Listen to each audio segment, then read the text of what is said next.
Hello, and thank you for stopping by this edition of the Massachusetts Beer Reviews channel of YouTube. And we are followed today on show with, or we are joined by, John Anilli of Noonan, Georgia. We got Ronald Terrio of Louisiana Beer Reviews, and stopping by for the first time live on the Massachusetts Beer Reviews Thomas Bell 75 channel, Ronnie S. Hello, and thank you for joining everybody for a Thirsty Thursday. Yeah. So kind of like a wild card Wednesday, anything kind of goes. Bring what you got and let's hear about it. Yeah, I'm excited. John Anilli, what did you bring this evening? All right. I'm looking at a beer from Stone. This is their Moxie Gold IPA. It is 7% alcohol by volume. It says on the label featuring El Dorado and Centennial hops from CLS Farms. This is part of their Farm to Can series. And I was trying to look up the IBUs, but I don't see anything here. Could you show that again? Could you show that again? Yeah. The Stone Moxie Gold IPA. Okay, no way I've had that. No way. Yeah, I never heard of it. All right. Well, there's John's excellent beer of the evening. J. Terrio, which awesome beer do you have this evening? Well, I don't know if it's awesome, but it's famous in a way. It's called Oranje Boom. Ooh, from the Netherlands. And it's one of the old Dutch beers, but it's not real well known in America. In Europe, they know about it. It says established in 1671. That's really not accurate. It's the brewery was there that long, but it's one of those more modern. It's not that old. It says since we started shipping beer in 1899. Okay, so you can go to Europe and get it in Asia. In America, it's not so. Okay, it says brewed by Hofbrauhaus Walters of Germany. So it's a Dutch beer brewed in Germany. Okay, well, that makes no sense to me. 5% alcohol. I gotta check this out a little closer. It used to be made by Martins of the Netherlands. Okay, so excellent. Okay, Ronnie S., what are you bringing to the examination tonight? I got a famous beer here. Cool. Modelo Especial. Oh, yeah. Right. Excellent. Mexican beer, now owned by Anheuser InBev, right? Yes, and in foreign lands, in the U.S., it's handled by Constellations, right? Yeah, and was introduced in 1925. It's 4.5. I know more about that one than the one I'm drinking. I got a beer here this evening that I don't know a whole bunch about. It is, however, brewed by the Lord Hobo Brewing Company here in Massachusetts, in Woburn, Massachusetts, which is pretty popular for their IPAs and their hopped up wheat ales and some of their stouts. This one is their batch 19-01 in their pilot series. It's a very limited release ale. They just do, I don't know even how many pilot beers they do throughout a year, but they don't do a whole bunch of them. They're just sort of like experimental, it's ever-changing kind of series, almost like the 100 or the 1,000 series from Harpoon Brewery, kind of in that similar vein. This is a double IPA, and it was canned on the 31st of December 2018. It's 9.2%, and they say it's featuring, all I know about the beer is it says featuring a double dose of Mosaic, Citra, and Galaxy for the hops. So, Eric, if you did Massachusetts beers and did hangouts and said everybody who gets one can join me, you'd always be alone. And if I did Louisiana beers basically and did the same concept, I would always be alone. Yeah, I don't really want to do that. I'd Yeah. much rather. Yeah, you know what I'm saying? Like all that stuff he shows, I'll be like, I'll never see that. You've never seen it, right? Yeah. Yeah, and then I do all these Louisiana beers, and people are like, "I never heard of that." That's the thing with craft beer is it's very regional. Yeah, except for Abita, I guess that's the most common one. Or Sierra Nevada, something big. Yeah, that's a nationwide. Well, But there's your $1 million New England IPA shot on that. There you go. Woohoo! All right. It looks nice. Yeah, it smells the part, but we'll let some guests speak before I jump into that one. So, John Anille, right back at you. Let's hear about All your right. Stone. Right back at you. So pour here, it's a nice golden color. Got some streaming bubbles going up the glass. Pour with about a 2-finger head. It just kind of died down, and you can see there's some splotchy lacing that's left behind. The aroma, very hop forward. So El Dorado and Centennial hops. Very grapefruit centered. A lot of grapefruit on the aroma. A little bit of like a dank resinous note. So there's like some piney qualities with this one as well. Definitely more of a West Coast style IPA, which is not necessarily my favorite type of IPA, but that's pretty much what I'm getting. It doesn't smell bad, but it's definitely more West Coast style. And of course, I'm not picking up any alcohol, 7%. No boozy qualities on the aroma. So cheers, guys. Cheers. Just getting the word out there that we are live to the various groups on Facebook. So, John Anille, go right ahead and explain your Stone tasting. It is a little piney. It is a little bit resinous. The grapefruit's there as well, but it's not as bitter as I thought it might be. There's a nice little white bread note in the middle of the sip. Good little malt backbone to balance this one out. Don't get me wrong, it is bitter. If I had to guess, I would say the IBUs are probably in the 70s or 80s. I mean, they're up there. Wow. Okay. Big bold there. Yeah, that's high. It is pretty enjoyable, though. There's almost like a little bit of like a lemon note in there as well. Kind of a grassy note, too, which is nice. So it's not just grapefruit and piney notes in your face the whole time. It's balanced out nicely with the malts. And then there's that little bit of the herbal grassy note with a little bit of like a lemon zest to finish it off. The finish is very bitter, though, and it kind of builds up. So this is more of like a one-and-done IPA for me just because the bitterness just kind of builds. And after a few sips, after one beer, that would be enough for me. But it is very enjoyable.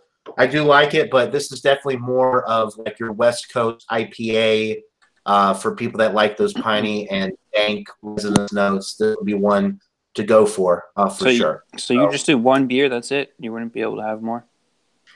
Not of this type of IPA. The West Coast IPAs for me are one and done because the bitterness and the piney dank notes just are a little too much for me. It's enjoyable, but after one of these, it would build up. It would be too much to keep drinking. I would have to drink like too heavy.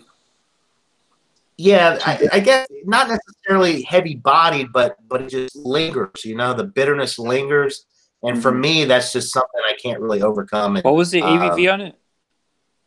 It's 7%. I mean, it's relatively light bodied for a 7% beer. It's just the bitterness is so up in your face. Yeah, lingering on the finish. Forward. You know, it's hard to get past that for me. But it is enjoyable. I'll keep sipping on it. I think rating, but definitely a West Coast lovers IPA here. I don't know if I've ever had a West Coast IPA. I'm used to like the New England style. Oh, it's a different world.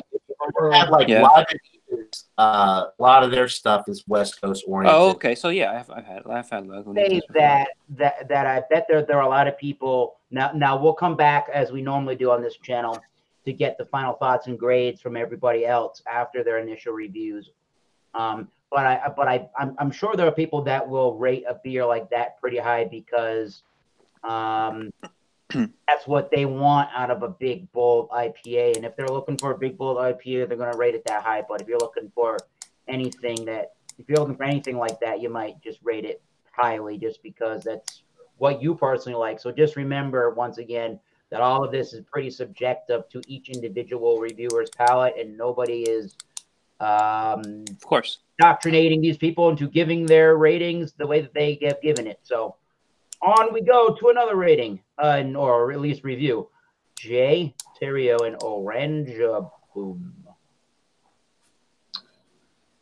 Yeah, Oranje Boom means orange tree, and the Dutch started this a long time ago.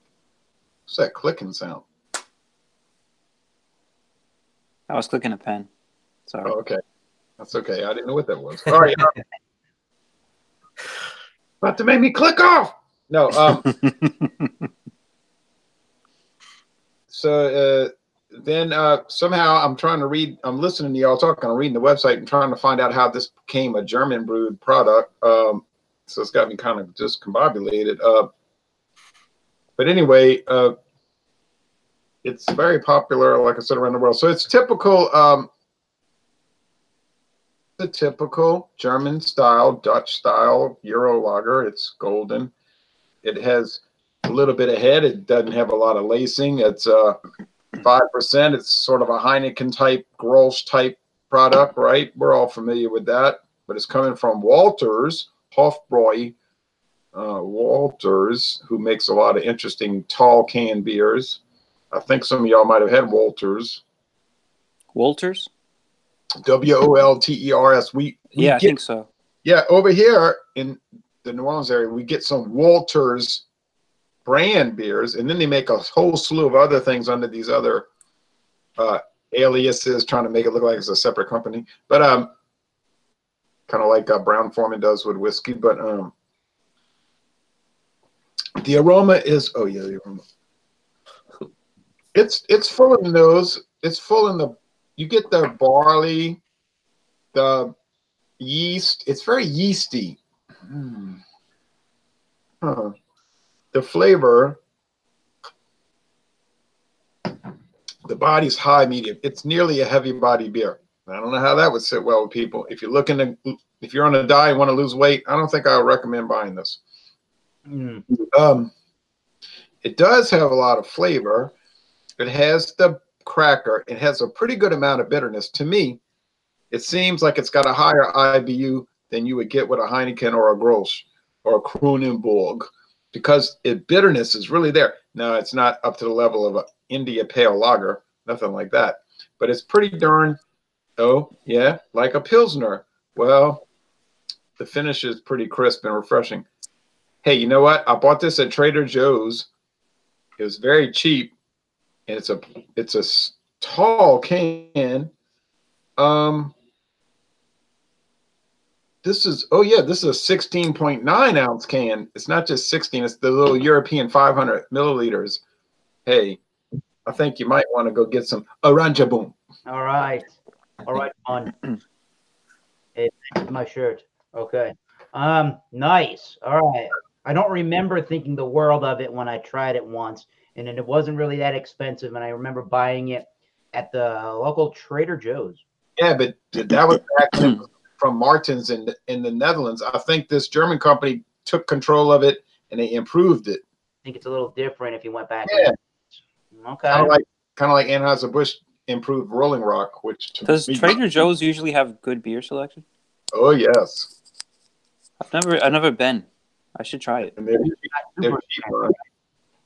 What state you live in, Ronnie? New York. There's a few around here. I just never bothered to go in. Well, I can't speak for New York, but they're inexpensive and their selection is pretty good. You'd agree with that, huh, John? Yeah, I was pretty impressed when I went. They have their own line of beers, Ronnie, and apparently they've improved. I've had the new and improved versions, the Semper Times, Pilsner Lager. One of the best beers that they make, in my opinion, is the Heavy Lift Vessel. That's a 7% lager. It's just really, really good. So I would definitely recommend checking them out. Now, I think here Trader Joe's has a liquor store, and then they have like a grocery store. separate. Yeah, now in Louisiana, we don't have that differentiation. So if you go to Trader Joe's in New Orleans or Metairie, which is a suburb, it's just the liquor is all mixed in with the groceries. Yeah. You know Okay, what I mean? so I guess if you're in a state where liquor has to be sold separate, then they Exactly. have a separate store. Exactly. Okay. Now I'm going to check it out. Well, while we are on the subject of Ronnie S., enlighten us with your review of Modelo Especial. I'm sure we've all on the panel have had that numerous times. Yes. Okay. Here's the look on it. Yeah. A lager-looking beer, right? I'd say so. It's your typical German immigrant Mexican style lager. I like that German immigrant style beer. That's right. Good. I like it. What it is. Yep. And it smells like that. You know, it smells not that far off from like a American lager, right? Just the corn smells different. I think Ron has said that before, that the Mexicans use a different type of corn. Yeah, did you watch our duo review? Me and David were talking about how the Mexican. Yeah, I think that's where I saw it. Yeah, the Mexican corn just doesn't taste like American corn. They even got a fancier name for it. Yeah, it's called maize. So I mean, it probably is different. There's something different about it. Anise, ow. Like the Corona, the Modelo, other ones, they are definitely different than the American lagers. So it's true. The taste. Cheers. Nice crisp taste. I like it. Definitely sessionable. Like you said, it's 4.5, so not too strong. And it's enjoyable. I enjoy it. I could say I like this beer more than the Corona, which is very similar. I prefer Modelo. Yeah. Ronnie, do you ever put a lime in beers? Or you just drink them straight up? I used to, like when I was younger, I would do the Corona with a lime. I don't think I've ever tried the Modelo with a lime, but now I don't bother. And I've actually been drinking more so out of glasses than bottles, so I don't bother with the lime. Okay. How about you? I usually drink them just as is. If I'm at a Mexican restaurant or whatever and I'm feeling a little fancy, I might have them put the lime in it. But sometimes they'll bring it out with the lime without you even asking. So I mean, that's fine. But hey, I'm at home. I'm sorry. Go ahead. No, I'm gonna wait till we get back to me because I got some pretty exciting things I'm looking at right now. I'm about to get so excited. All right. Got anything else to add with the Modelo Especial? You know, it's cool, man. It has a cool bottle. I really like the design, and it's like the bottle shape is different too. It's not like a regular 12-ounce looking bottle. Yeah. So I think that's cool. It's kind of like an old-fashioned design.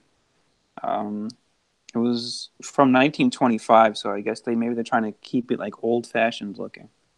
Yeah, and they have the top where you have to like open it, and it has the wrapping on the top, which is kind of cool too. People worry about the foil, but if you just pop it open, the foil, it doesn't bother anything. No, it doesn't bother me at all. One piece, yeah. People think they got to peel it off, but you don't have to. It was wax. Yeah, I've tried to open a wax bottle once with my buddy Dave. That I know that. That's dangerous because I almost got cut doing that. I hate those stinking rotten wax bottles, and it's not really wax; it's like plastic. It was one of the best beers I ever had in my life. So what is it? What's that? Which one does that? This was one of those New England local beers. It was I forget who made it and what I think it was like Black Pig or something like that brewing company in Connecticut. It was a barrel aged oud brun, so it was a really like sour, darker red ale, darker sort of Belgian beer. Really good if you like the more tart, darker version of sour beers. Those are really good. Like your oud bruns and your Flanders are like Flemish red ales. If you like those kind of things, that was a great beer. But this one that I have is just a little different for a whole different reasoning because of the style. You got your Pilot series from your Lord Hobo Brewing Company. This is their batch 1901. Cannot find out the information on their website. This is, again, double dose of Mosaic, Citra, in Galaxy for the hops, and it's 9.2%. Canned on 12/31/2018. So I've had a couple of sips. Doesn't look like I have, but I have, and it still tastes pretty good. So you're getting New England style IPA in the look and the appearance, and in the head, it's very bone white. So it very much looks the part of that chill haze. The haze for days look is it looks like a hazy one. Yeah, definitely. And there's the sediment. Thank you, HD camera. Boom.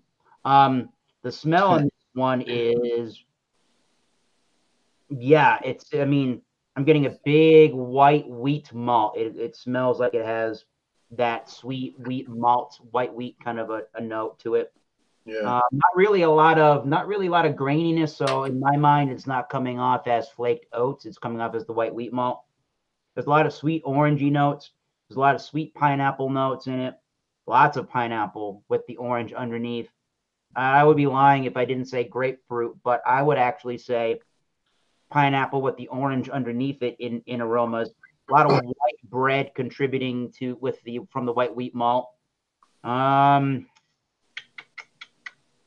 Not extremely dank at all, to be completely honest. It smells very tropical in the juice department, like a pineapple orangey juice. And 9.2, yeah, I don't smell 9.2 at the immediate moment in time. So I am thirsty, and it's Thursday. Cheers, everybody. Mm-hmm. Cheers. Bottoms up. Cheers to you. I can't stay much longer, unfortunately, due to previous engagements. I already got my briefcase ready. We will get right back to Jay in 5 seconds. Yeah, 9.2 is a little bit more perceivable on the palate. I hate you. It comes off as it doesn't come off as 9.2. So very good in the masking department. It does have much more. Yeah, there it is. It does have much more of a oily, hop resiny, a tiny bit of the garlic onion dankness to it, but it's coming off more as a resin oil kind of a thing mixed with a little bit of alcohol, but not a whole bunch. It does have that soft mouthfeel and texture you get from white wheat malt, and that you are the luscious body, as I've heard recently described in these kind of beers. It has that going on. It's got a ton of orangey notes, maybe not as much as Jay's beer. It's got a ton of orangey notes. It's got a ton of pineapple notes to it. That's a name, not a character. All right. It's because wait. They call it Orange because that's the House of Orange. That's the ruling family of the Netherlands, and of course all their emblems are orange. The House of Orange. Okay. William of Orange. He was the King of England too. Okay, sorry. This beer has definitely a pretty dry beer after a few seconds. It's not the driest beer in the world, but it is fairly dry. It is nice and crisp, not too harsh or heavy in the carbonation. Very silky smooth. It is a medium to full-bodied beer. I'm going to call it medium for my palate. And yeah, 9.2%. It's got a little bit of harshness from the alcohol. Not a whole bunch of harshness, but harsher than most beers, just because you can tell it's a little bit bigger of a beer. This one's damn delicious. Not the best New England style IPA I've ever had. So far, it's got a little bit too much of some booze to it, but it's not that bad. So ABV 9.2, but it's only drinking like it's 7%. But there's a little twinge right as it finishes, and right as the hops are sort of starting to cling to the roof of your mouth, as they're kind of wringing out and drying in your mouth. The bitterness and the hops is kind of when you get a little bit of that sensation of some ABV and some alcohol in there. But that may be the only part of the beer I can really complain about right now. So far, I'm really happy and impressed with this one. I do want to get back to Jay and hear his final thoughts and ratings. Guys, if I can mention something just real quick. I think Jeremy had brought it up that on these examinations, we should put in the description of the video the beers that are being examined. for future I reference. think that's a good idea, and I think a lot more people would watch them because, like, Yeah. when I watch videos, when I'm going through my subscriber list, and somebody says, "I got a mystery beer from Blue Nose," I'm like, I'm not watching that whole video to see what the mystery beer is. I may probably never even had the damn thing. So Right. if they would put the list, and I don't do that, you see, but in the future, and I could, who's ever going to go back and do it? But if you put the list of what you're examining, that could make people watch it more. Or even just do it the day that you're doing the examination. Yeah. Well, you never know. I thought about it too, but it's a lot of work because then you basically have to write down what everybody's drinking during the examination and then go back and add it in later. Oh boy, it's so difficult. I'll do it. Well, I mean, it's time consuming, and a lot of us are busy. We work, we don't have time to do all that. We all work, right? Well, we on the hangout work. All right, now, Ronnie. Yeah. I am going to make an honest, good faith effort to do that from now on when I do the hangouts. Cool. I just thought it sounded like a good idea. It is a good idea, but It is a great idea. like John is saying, it could be a hassle, you know. Anyway. All right, Eric. Terrio. Chip. Here's the story. First, I'm going to give you the rating, then I'm going to tell you this news. And if I go to Trader Joe's and see what I'm looking at, I'm going to flip out. I'm going to lose my mind. All right. And make a bunch of videos. Nice. I would score it. It's really sweet, too, but it's not too sweet. It's like everything is appropriate with this. And I was thinking about this. I said, if Germany had won World War II, instead of being, just listen. If Germany had won World War II, this would not be a Dutch beer made in Germany. It would be a German beer made in Germany. Maybe if they won World War I, too. But they didn't, so it's totally a moot point. What I'm saying is ridiculous to even bring it up. I always think of I have a talent of thinking of ridiculous things. Now, it's a B+ beer. It's not excellent, but it's very good, and I can see why it's popular around the world. I mean, it's if you want to drink a very good beer that's not excellent, buy a Ranja Boom. Okay. That I would agree with. I mean, I gotta try this German brewed version, but that's kind of was my assessment the last time. It does taste a little different because I think when I did it the first time, I gave it a C, something like a C range. Back in the old Martins days, and I don't know what happened. I'm gonna have to do some research on what happened to Oranje Boom, but now since it's come under this German umbrella, there's not only the Oranje Boom Lager. They've expanded. There's Oranje Boom Amber Ale, 5.9%. Oranje Boom Hopped India Pale Ale, 7.8. There's Oranje Boom White Wheat Ale, 5.3. Ooh, white wheat. That sounds good. Yeah, there's Oranje Boom Imperial Stout called Black Boats. It's 7.5. There's there's our Oranje Boom Radler. There's also these super deluxe craft beers from them called Princess Wit, 5.6 in these fancy bottles. Princess Ale, 5.6. So it's two different Princess beers. And then there's the super strong. Now get this. If I go to Trader Joe's and see this. All right. All right. I really do want to cry when I see this. All right. Good sir. All right. So Johnny Neely is like, tell me. All right. There's the Oranje Boom 8.5. 8.5. Extra strong. I'm like, oh, yeah, I'm looking at the label. There's the Oranje Boom Strong, 12%. Wow. It's called Super Strong. There's the Oranje Boom Ultra Strong, 14%. Mostly when you talk about this, it's the market only, right? There's the Oranje Boom Mega Strong, 16% in this 16.9 ounce bottle. King. Jesus. Oh, This is at Trader Joe's? You will die. You will die. I don't know. I mean, like Eric's saying normally when you see those kind of things, you can cry all you want because you're never going to see it around here, right, Eric? It's just like the same thing. Well, the one that rings into my brain, the beer company that rings into my brain, well, two of them, because I looked this up with a buddy the other day, with Tyler the other day, Tyler Mansell. I was screen sharing with him. We saw all these different beers that Carlsberg Group has, which was amazing. Yeah. And then the other one that rings in my brain is the Who Garden has a fair variety of other beers that we just don't. Oh, the whole garden. Yeah. Yeah, but I've tried them before. It's sickening because they've got like a Who Garden 8.5. It's like this red ale, and they've got the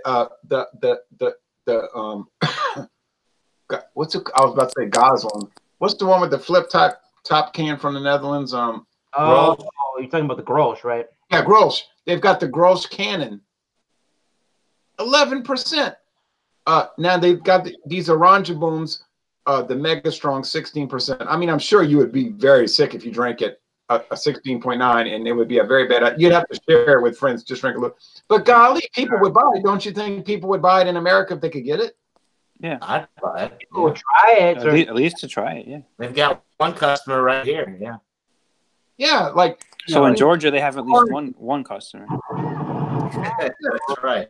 These foreign companies, they'll give you like little dribbles of what they make, and then it's like the Modelo. There's a perfect example. Modelo's like, oh, here's our common stuff, America. Of course, we could let you try all this exotic stuff that we make in Mexico, but no, because then you'll probably buy it. And it's like, well. Now, what else does Modelo make? I'm familiar with this and with the Negra. They have a lot more.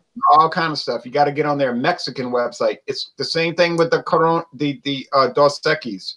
They make all kind of stuff, and then it's like, well, why don't you offer it? I mean, if it bombs and nobody buys it, fine, don't sell it.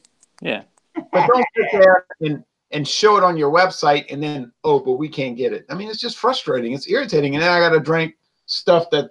I'm not gonna start ranting. Did they have two different websites? A Mexican one and an American one. That's the key. Like, let's say you're looking up Grolsch. It's going to direct you to the English language American website. Right. And it's only going to talk about Grolsch. Oh boy! But you got to type in Grolsch Dutch. Like if you get on Google or Yahoo or Bing, type in Grolsch Dutch, and then it's going to say. Yeah, you know, the Microsoft. Then it's going to direct you to their website. Well, it's going to the whole thing's going to be in Dutch. You can't read it, but you can kind of make out what they're saying because it gives the numbers for the ABV. Or you can translate it. Or you can translate it. Highlight it and translate it. So that stuff, I'm like, I can't believe this. You know, just like they give us this one product and then they've got these other 12. Well, we're not going to let you try that. You know what? Maybe they think it wouldn't sell because Americans are just buying Bud Light and stuff like that. Right. Yeah, I mean, there's a whole craft beer world. I mean, people would like to try other things. That could have something to do with it, though, right? Maybe that's what they think. Well, I think you're probably right about that. I don't know. It's too much of a hassle, or we know the general beer drinking populace in the United States just will go for kind of a beer like you're drinking, the Modelo Especial from a company like that. They don't want it. They'll find that they like one beer, the average beer drinker, and if it is like a Modelo or just the Corona or Corona Light, and they'll just stick with it, right? Do you think so, Jay? Yeah, but Eric, here's a good example. Get on the Heineken website, not the American one. The Heineken group, right? Yeah, there's like all kind of Heineken beers we never have seen. We never gonna see, like the Tarvebock. Wow. I mean, it's sickening. You know, it's really sickening. And then the newest one I've seen is the Heineken non-alcoholic, which is the hell is that? They send us a bunch of stuff that it's like they're like, well, you can have the trash, we won't drink. All the good stuff, we're keeping it in Europe. I don't know. I just resent it. I feel like that's what they're doing. You know, it's maybe that's how they feel about Americans. Yeah. Whoa, there's a thought. Yeah. It's like the Heineken Special Dark. We got that for a while, and now we don't. But I'm pretty sure they still make it. But it's only. Berlin got it last year in South Korea, and the Heineken Tarvebock, we've never gotten that. And like we get George Killian's Irish Red, which I like, except that I wouldn't mind trying the other 10. Yeah. I'm sorry, Eric. There's got to be a reason why they're not doing That it. is okay. Keep that conversation flowing. It's thirsty. There's definitely a reason, Ronnie, but I don't know what the answer is. I just know that it aggravates me. So, to round out your review of the Oranje Boom, does this mean that this is a beer that you would buy again, or would you not buy it again because there's other beers to try, or where you stand on that? I would buy it again because my friend David never had it. He asked me what, he couldn't even pronounce the name. He was like, "What is that?" And I said, "Oh, we're going to do a review." So I'll have to buy another can for that. But I would buy it again just to actually drink on purpose. And secondly, I just would go crazy if I went to Trader Joe's and saw all those varieties in there. Yeah. I mean, I'm not an important person, so I could tell them, "Y'all ought to bring these other varieties," and they would look at me like, That's what James does, right? He tries to tell them what to sell. James? James Madonna. Right. Madonna. He gets angry. He gets angry about the places that sell beer around him because the way that he comes off, I could be wrong. If you're watching, James, at any point, please comment your actual experiences because I don't really know them. However, I feel like he lives near convenience stores that just don't have a great selection of beers in his area. And that's why he's angry about that because it's a convenience. Yeah, man, a lot of these people are really intractable. You know, you give them a suggestion and they're like, "No, no." And then like I'm used to like Matherns where they'll say, "Hey, well, that's a good idea. We might try that." You know, and then that's good because I think the majority of places could care less what most people say. Real quickly here, I just noticed that there's a awesome conversation going on whilst John Anili is probably in his mind going, "Where's my damn beer rating and final thoughts?" So right. And I'm not trying to cut out to not watch it. I just have to leave. Quickly, give him your thoughts and rating on your beer, John Anili. All right, the Stone Moxie Gold IPA. It's an excellent IPA. It's more of a West Coast IPA, obviously. So if you like the dank resinous type IPAs, then go for this one. I would recommend Lagunitas IPAs over this because I think they're a little better crafted, but this one is excellent nonetheless. But it's on the lower end for me. I'm going to go with a 92 out of an A-. Beer for John Anili. That's fair. That's not a bad rating. For a beer, you're saying you're only going to have one beer, and not a second one. If you like West Coast IPAs, you might give it a 98, and I wouldn't argue with you. Wouldn't fault anybody for that. So that's good. That's very excellent that even at a 92, it may not still be quite up your wheelhouse, but you do have an understanding if somebody does have even higher thoughts on that beer. So that's pretty cool that you can still tell the great quality that beer is brewed with. So damn, excellent. So John, that's your rating of the beer itself. But what's your rating of you personally, your taste? How would you rate it? Give it a 92. I mean, that's why it's on the lower. If I was a West Coast IPA aficionado, I'd probably give it like a 96, 97. So 92 is about right for me. You think that's probably, yeah. I think that's like the rate beer version of in that style. You do think it's a 96 and 97, yeah. Oh yeah, absolutely. It's an excellently crafted beer. But like I said, if I was going to go for a West Coast IPA, I would be more likely to like the Lagunitas for this. Yeah, because they're a little bit more balanced for the most part, I find. Lagunitas isn't bad. Yeah, we got Stone makes a lot more palate wreckers in the West Coast IPA style. So we got two things in the chat here. One relates to you, and the other is from our buddy CS 1992, which I remember you, good sir. You recommended me a number of years ago, drink some Narragansett Lager and review it. So I did. Thank you, CS 1992. Didn't you just do that the other day? I did drink some the other day. I just bought an 18-pack for like $15 and change.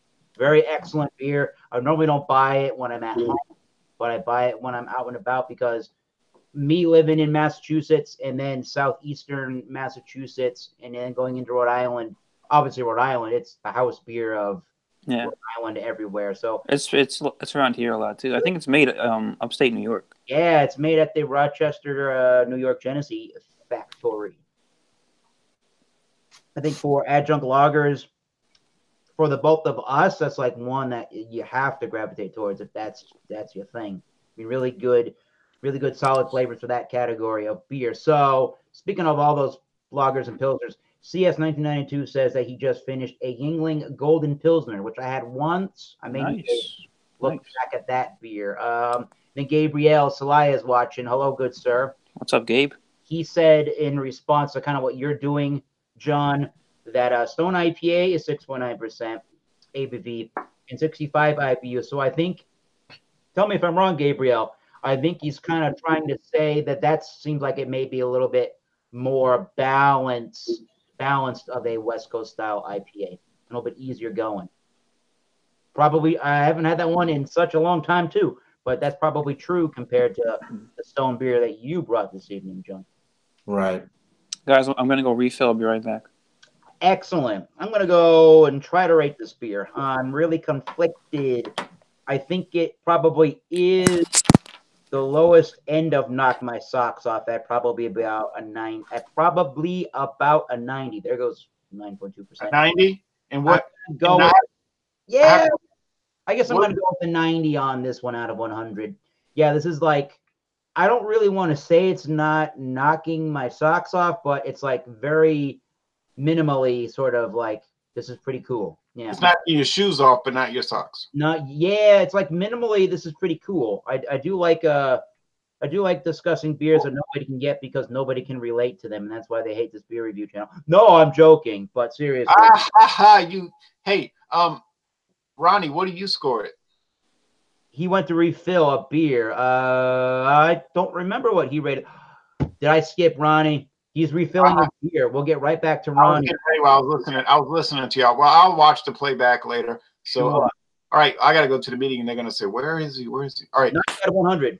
Boom. Have a good night, Ron.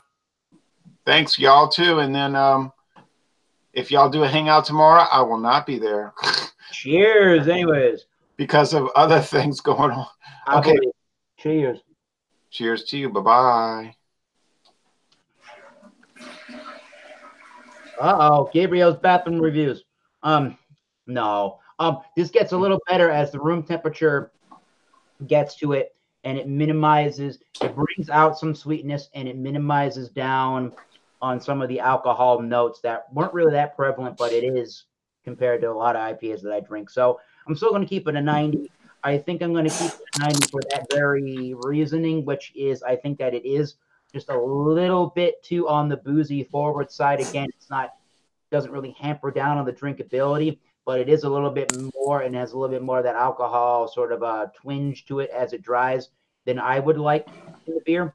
But I mean, other than that, it is pretty like what you think of when you're thinking of a double IPA in New England theme and style for this kind of beer. So yeah, 90 out of 100. I realized that I started doing my review, and then you went to get another beer, Ronnie S. So now you can rate us a Modelo Especial and give us your final thoughts on that beer.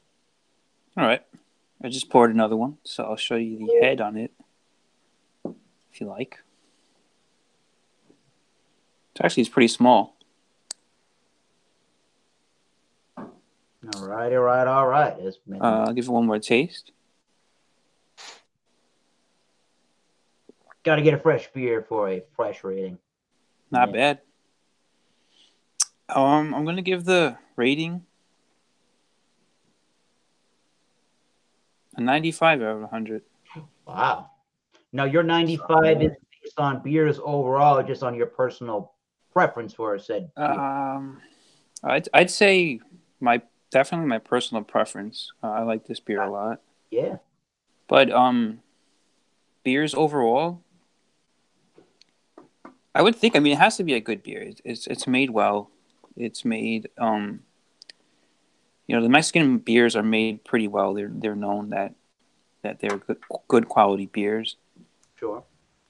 So I think Modelo has a pretty high ranking among. I mean, I don't know. I don't go on the websites and check like Beer Advocate or anything like that, but I think it has a pretty good following. What do you think? Well, what I think really fast is that Tyler Mansell types into the chat. Ronnie's toilet flush was heard across. I'm sorry. I'm sorry about that. Tyler, he's got to get a fresh. Yeah, I should have put it on mute. Come on. You know what?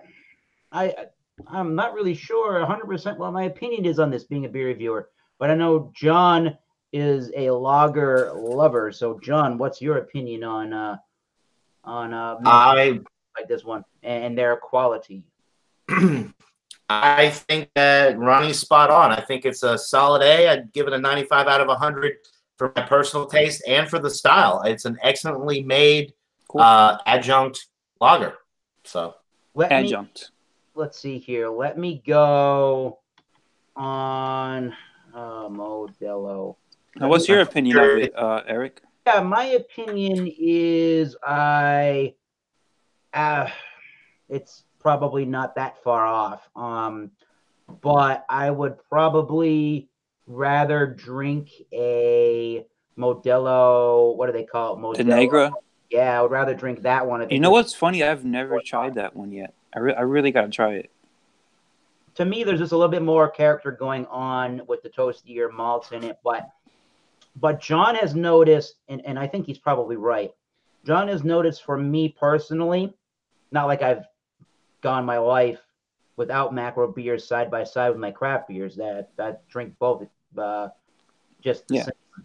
I prefer craft beers, but I drink both the same. But John has noticed that probably when I drink some of the more macro or the more sort of paler lager style beers, that I have started to rate them a little bit higher these days. And I think that's probably true. I think I've not like my tolerance has grown for them, but I totally understand. You've gained an appreciation for it. Exactly. I totally understand beers even more being a beer reviewer. That's actually according to popular belief. And I was just going to go on Rate Beer and show you the trash that Modelo Especial gets. I think. Yeah, I'm sure it does. And like from watching Ron's videos, he always brings up the Rate Beer and the Advocate, and they always seem to be extremely off point. And he mentions that. Rate Beer. So I don't bother looking at those. Rate Beer is like compared to a Beer Advocate. Rate Beer is just bad. And what I was going to say was, contrary to how a lot of people that do review beers tend to look at the macro beers, malt liquors, light lagers, even darker beers like a Modelo Negra. I think they kind of get it wrong because they're reviewing beers that they want to be drinking. The people that do these beer reviews, they want to drink really flavorful, extreme. They want to have an extreme beer drinking experience. They want to drink the most flavorful beers. And even if it is an extreme beer, say 9.2, you never had 9.2 double IPA, that may be extreme to you. There are some people that are drinking beer, and even Beer Advocate's got an extreme beer fest for this whole reason alone.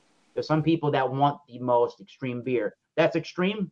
No. I'm sure there's more of an extreme beer than that. So they look at macro beers and they look at like a Modelo Especial and go, it tastes like absolutely nothing, or they will say it tastes like shit. Well, it doesn't taste like shit. I'll tell you that. I don't understand the correlation between either one person can say it tastes like nothing, but the next person down the street may say it tastes like shit. How can it taste like shit, but it also tastes like nothing? I have always advocated I've always said personally that I would rather drink a beer that doesn't have a whole bunch of character and a whole bunch of flavor going on than drink a beer that physically just really just does taste awful. And I just paid way more for the beer. And sometimes you can buy 16, 17, 15, 16, 17, 18 plus dollar bomber bottles of beer that may not fit your flavor taste profile. But I got to imagine more times than not, your Modelo Especial is going to appeal to more people than a really expensive beer that I have no clue if I'm going to like it. Yeah. Well said. There's my story in that, and I can appreciate where these styles of beer come from and where their place is in the market, because there's a certain place and a time that your macro American adjunct style lager like really well. I'm a fan of craft beer, but I'm also a fan of macro beers, and I just like beer in general. A great time to drink them is, all right, I don't want to do a beer review. I don't even really want to think about what I'm drinking. I just want to relax and drink a beer. I True. might pick up an Yeah. IPA like a Lagunitas IPA to do that, sure, or Sam Adams Boston Lager, but Modelo Especial is a style of beer that would fit that bill. Well, I happen to have these in the fridge tonight, and I just got the link that you sent out for the hangout, so figured I'd jump on. Yeah, Gabriel Solaya, our Mexican American correspondent, says, I had a Modelo beer in a bar, draft 16 ounces, so good and tasty. So Nice. people like this style of beer. It's not going away anytime soon, I don't think. So No, sir. No, sir. Yeah. John, any final thoughts for the evening here? My final thoughts. Let's see. I'll go back to this beer, or Stone Brewing. Yeah. Stone makes some great beers, some great IPAs, but I think Lagunitas makes even better beers. That's my final thought of the day.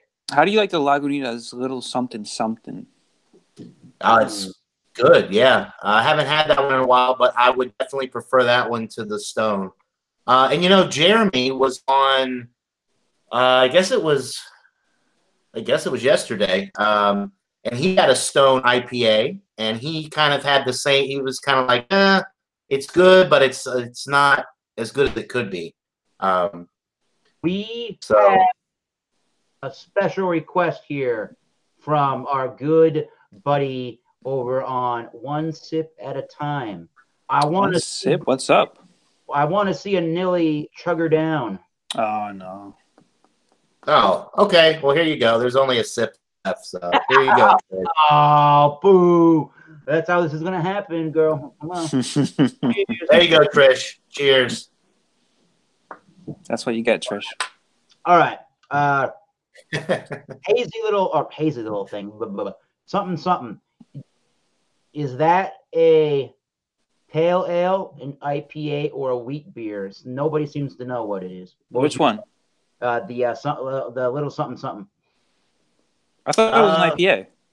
They call it, I think traditionally the style is considered American wheat pale ale, which can mean a whole bunch of things in this country.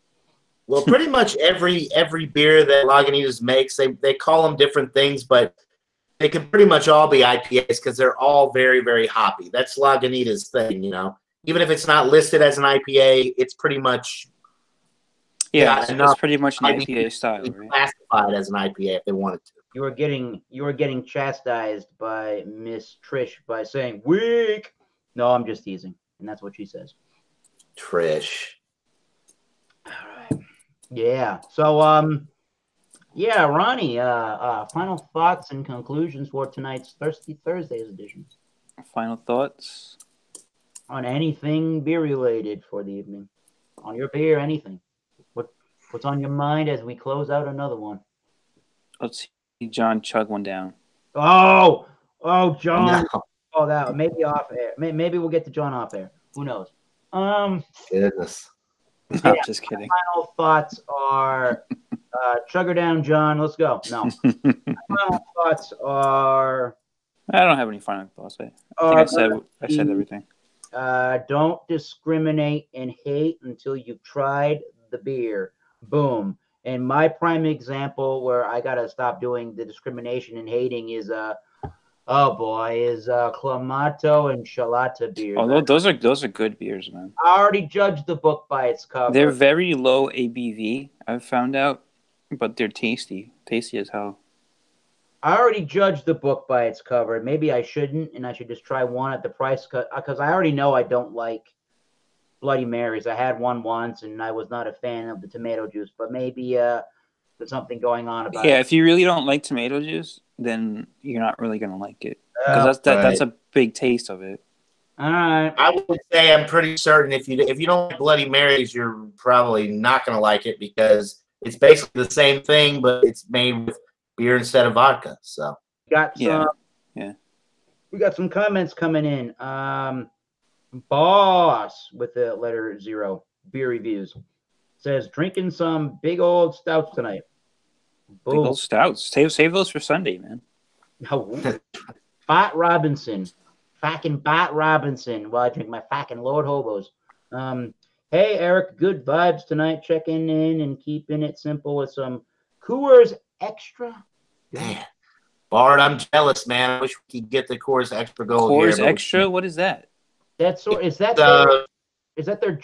their draft style beer in a can? Is that right? It's basically, well, yeah, it's just a different version of Coors. It's supposed to be more malty, and I think it's a little bit higher alcohol as well. But It's not the Coors Banquet. That's different. Right? Oh, no, it's you have the Coors Banquet and then Extra Gold. It's made by Coors, but on the label it just says Extra Gold. It doesn't even say Coors anymore on the label. draft style beer like the genuine draft, if I'm not mistaken, brewed in that same tradition. But I think you're right, Eric. Yeah. typically, I only see it when I see it in this region of Massachusetts or New England. I'm only seeing it in 30 packs, so maybe that's like an excuse. I think next year some of this local Southern New England music community is going to go, heavy metal scene is going to go camping again. So maybe I should try Coors Extra Gold and make the excuse to buy the 30 pack. I don't know. There's a label, Ronnie. Okay, I've never seen that. It's not around here, from what I've seen. It's not sold anywhere near here. I need 6 packs and 12 packs of it instead of just 30 racks. So they don't have like a 24 ounce. I don't think so. Can.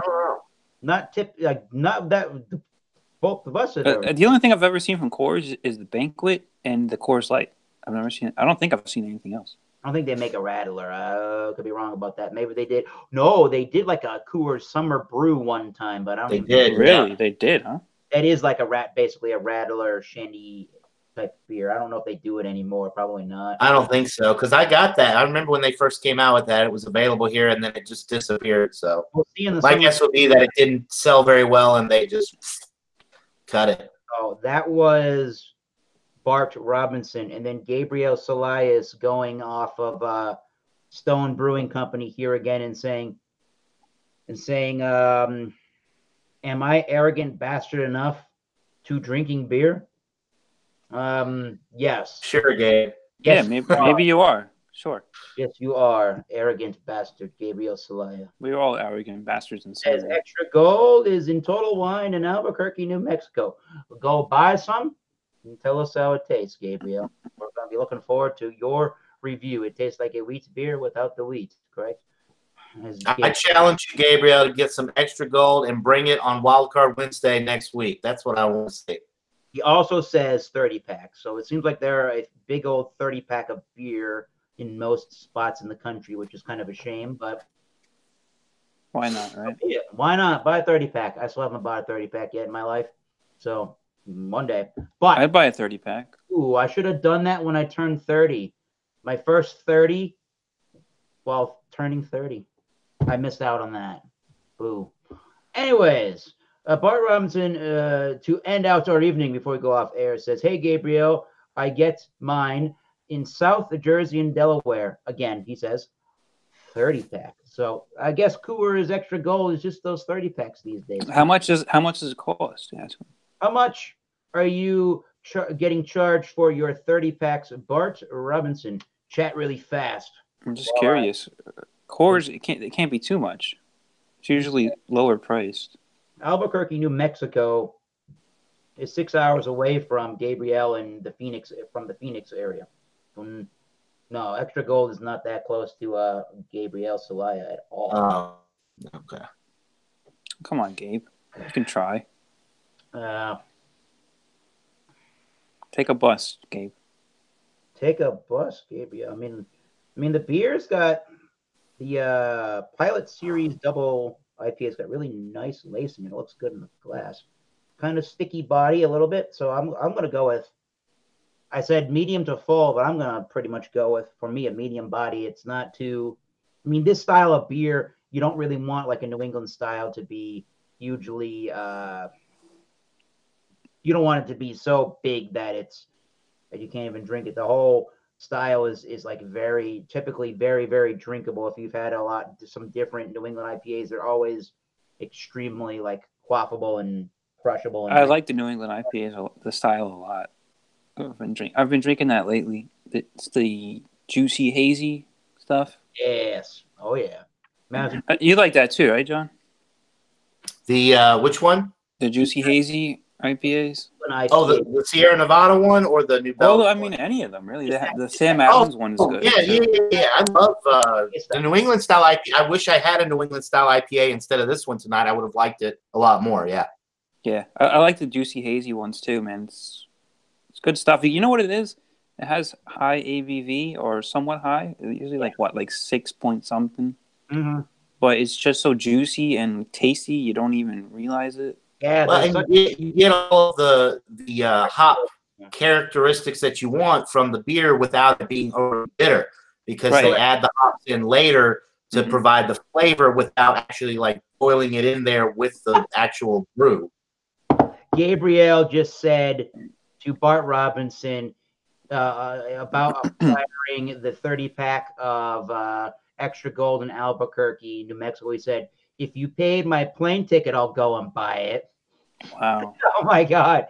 Wow. But we haven't gotten an actual answer from Bart Robinson. Text us all later what your price is on it's not a big deal. Extra Gold. We'd be curious. So we don't really care. We don't really care. So until next time, Shay is out. John Anille, Ronnie S. Boom. Thank you for joining. Sip one at a time. Trish, Big Boss, Boss Beer Reviews, Gabriel Salaya, Bart Robinson, Tyler Mansell. Cheers to you all. Cheers, guys. See you next time. Exactly. Cheers.